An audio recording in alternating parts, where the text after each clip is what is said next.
বন্ধুরা, বাদ দেওয়া জিনিস দিয়ে যে এত সুন্দর পিঠা তৈরি হবে, তো এটা আমি নিজেও বুঝতে পারিনি। দেখো কত সুন্দর হচ্ছে। গতদিন ধোকার ভিডিও দিয়েছিলাম, তোমরা যারা দেখোনি দেখে নিও। সে ধোকা তৈরি করার সময় যে ময়দার গোলাটা বাদ পড়ে গেছিল, সেই ময়দার গোলা আর মানে বেঁচে যাওয়া ভাত দিয়ে কিন্তু এই পিঠাটা তৈরি করছি। তো আমাদের সংসারে কিন্তু অনেক কিছু বাদ পড়ে যায়। তো আমরা যদি একটু হিসাব করে চলি, তাহলে কিন্তু অনেক কিছু আমরা সাশ্রয় করতে পারি। এই যে দেখো, আর মুচমুচে কত সুন্দর হয়েছে। তো নমস্কার বন্ধুরা, সবাই কেমন আছো? আশা করি সবাই ভালো আছো। আমার পল্লী জননী কুক সেন্টারে নতুন একটা পর্ব দেখার জন্য সবাইকে জানাই স্বাগতম। তো এই যে দেখো, এই পিঠাগুলো তৈরি করার জন্য আমি এখানে এই যে বেঁচে যাওয়া এক বাটি পান্তা ভাত রয়েছে। পান্তা ভাত কিন্তু অনেকেই ফেলে দেয়, খেতে চায় না। আর এই দেখো কেমন হয়ে গেছে ভাতগুলো। তো এই ভাতগুলো দিয়েই কিন্তু এই পিঠাগুলো তৈরি করব আমি। আর এই যে দেখো, ধোকা তৈরি করা যে উম বাদ দেওয়া যে ময়দার গোলাটা ছিল, দেখো উপর থেকে জল ফেলে দেওয়ার পরে নিচে কেমন ঘন হয়ে রয়েছে। এই গোলাটা দিয়েই কিন্তু আমি তৈরি করব।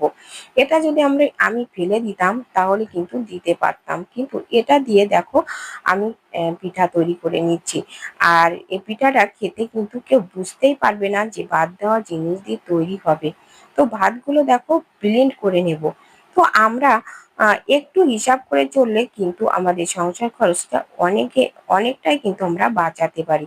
তো আর এই যে দেখো, সেই গোলা কিন্তু আমি এই ভাতের ভিতর দিয়ে ব্লেন্ড করে নেব। এখানে কিন্তু জল দিয়ে ব্লেন্ড করতে হতো, কিন্তু তার বদলে আমি কিন্তু এই ময়দার গোলাটা দিলাম। আর এই ময়দার গোলাটা না দিলে কিন্তু আমার ঘরে থাকা যে ভালো শুকনো ময়দা থাকতো, সেই ময়দাটাই দিতে হতো।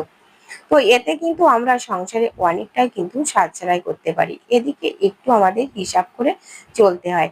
তো এদিকে দেখো, ব্লেন্ড করার পরে কিন্তু আমি এটা একটু ছেঁকনি দিয়ে চেলে নিলাম, তাহলে একটু ভালো হবে। আর ওই যে ময়দার গোলা রেখেছিলাম হাঁড়িতে, সেই হাঁড়িতেই কিন্তু আমি চাল দিয়ে ফুটিয়ে নেব।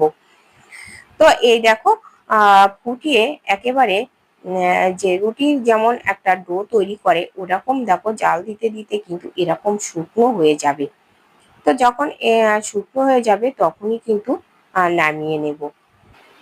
এখানে জাল করা হয়ে গেছে, এবার কিন্তু নামিয়ে নিয়ে আমি ঠান্ডা করে নেব। তো এই গরম অবস্থায় হাত দিলে কিন্তু হাতে কিন্তু লেগে যাবে। তো একটু ঠান্ডা করে নিয়ে আমি এর ভিতরে দিয়ে দিলাম বেকিং সোডা। একটু বেকিং সোডা আর একটু লবণ দিয়ে আমি এটা ভালো করে মেখে নেব। আর হাতে কিন্তু একটু তেল লাগিয়ে নিতে হবে। তো প্রথম চামচে তেল লাগানোর দরকার নেই, একটু আর কি ভালো করে মেখে নিয়ে তবে কিন্তু একটু তেল লাগিয়ে নেব। তো হাতে এরকম আটা আটা থাকবে, দেখে ভয় পাওয়ার কোনো কারণ নেই। এবার দেখো, হাতে একটু তেল লাগিয়ে নিলে এরকম হবে। তো মনে হবে যেন আটা আটা হয়েছে। একটু নরম না হলে কিন্তু এই যে হাতে দেখো সিরিঞ্জ নিয়েছি, একটা ওষুধের সিরিঞ্জ, এই সিরিঞ্জটা দিয়ে কিন্তু আমি পিঠাগুলো তৈরি করে নেবো। আর এই সিরিঞ্জের মুখে কিন্তু একটা শিক দিয়ে এরকম আর কি ফুটো করে নিয়েছি। গরম করে শিকটা গরম করে নিয়ে, আর এদিকে দেখো একটা থালাতে একটু তেল লাগিয়ে নিয়েছি, আর সিরিঞ্জটা দিয়ে এরকম করে চাপ দিলে কিন্তু এর ভিতরে কিন্তু এই যে ঢুকে যাবে এরকম।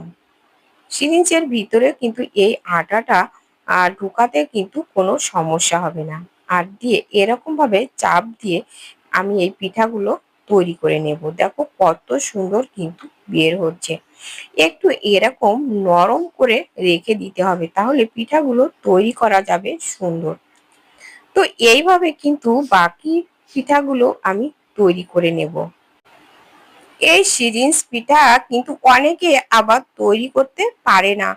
তো যারা তৈরি করতে পারো না, তারা কিন্তু এই যে আটাটা তৈরি করেছি, এটা একটু নরম রাখতে হবে, একটু স্মুথ রাখলে কিন্তু এই পিঠাগুলো সহজে কিন্তু তৈরি হয়। আর এই সিরিঞ্জে একটু তেল লাগিয়ে নিলে কিন্তু তবে সুন্দর হয়। তো বন্ধুরা, এগুলো কিন্তু আমি এইভাবে সব তৈরি করে রোদ্দুর দিয়ে শুকিয়ে নেব।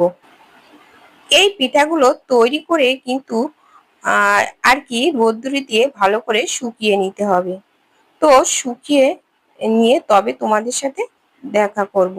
আর এই পিঠাগুলো কিন্তু আর কি মটমটা করে শুকিয়ে নিতে হবে। তো এই যে দেখো আমি শুকিয়ে নিয়ে চলে এসেছি।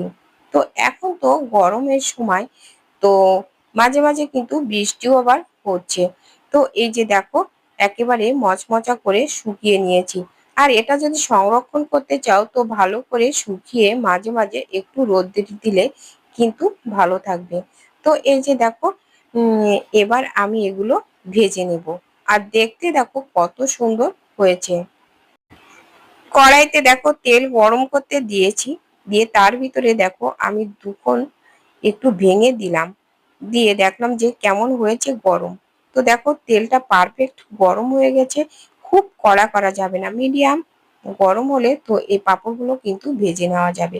এটা পাঁপড়ও বলতে পারো কিংবা পিঠাও বলতে পারো, ঝুরি পিঠা ঝুরি পাঁপড় যেটা বলো যা। তো এই যে দেখো এরকম একটু ঝাঁঝরি হাতা দিয়ে একটু চেপে ধরলে তো দেখো হয়ে যাচ্ছে। তো একটা ভাজা হয়ে গেল, দেখো কত সুন্দর হয়েছে। আর এগুলো না ভাজতে না আসলে ভীষণ মজা লাগছিল আমার। আর দেখো কত সুন্দর হচ্ছে। তো এগুলো কিন্তু কড়া করা যাবে না, কড়া করলে কিন্তু লাল রঙের হয়ে যাবে, একটু ব্রাউন কালার হয়ে যাবে। তো এরকম সাদা থাকলে কিন্তু ভালো লাগবে দেখতে। তো এগুলো কিন্তু খেতে কিন্তু ভীষণ ভীষণ সুন্দর হয়েছিল। তো বন্ধুরা তোমরা একবার হলেও এই পিঠাগুলো কিন্তু তৈরি করে খেতে পারো। আমি কিন্তু এখানে বেঁচে যাওয়া ভাত কিংবা ময়দার গোলা দিয়ে তৈরি করেছি। কিন্তু তোমরা চাইলে কিন্তু এখানে ভালো ভাত ভালো ময়দা দিয়ে কিন্তু তৈরি করে নিতে পারো। এগুলো তৈরি করে কিন্তু দীর্ঘদিন পর্যন্ত সংরক্ষণ করে খেতে পারবে। তো বন্ধুরা আমার আজকের ভিডিওটা কেমন লেগেছে কমেন্ট করে জানাতে কিন্তু ভুলো না। একটা লাইক দিতে ভুলে গেলে লাইক করে দিও। আর নতুন বন্ধুরা আমার চ্যানেলটা সাবস্ক্রাইব করে পাশে থাকা বেল আইকনটিতে ক্লিক করে রেখো, তাহলে পরবর্তী ভিডিও আপলোড হলে নোটিফিকেশন পেয়ে যাবে। আর পেয়ে যাবে সুন্দর সুন্দর ভিডিও, অজানা অনেক টিপস। তো এই যে দেখো আমার সবগুলো ভাজা হয়ে গেছে। তো এগুলো এই যে দেখো এরকম মানে শুধু খাওয়া যাবে, পাঁপড়ের মতন খেতে কিন্তু দারুণ হয়। আর এই যে দেখো কত সুন্দর মচমচা হয়েছে, হাতের ভিতরে একেবারে গুঁড়ো হয়ে যাচ্ছে। এগুলো কিন্তু এর উপর দিয়ে একটু চিনি কিংবা গুড়ির রস ছিটিয়ে দিয়েও কিন্তু খেতে দারুণ লাগবে।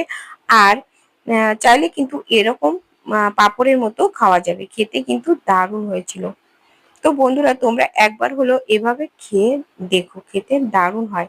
তো বন্ধুরা আজ এ পর্যন্ত, দেখা হবে পরবর্তী ভিডিওতে। ততক্ষণে তোমরা ভালো থেকো, সুস্থ থেকো।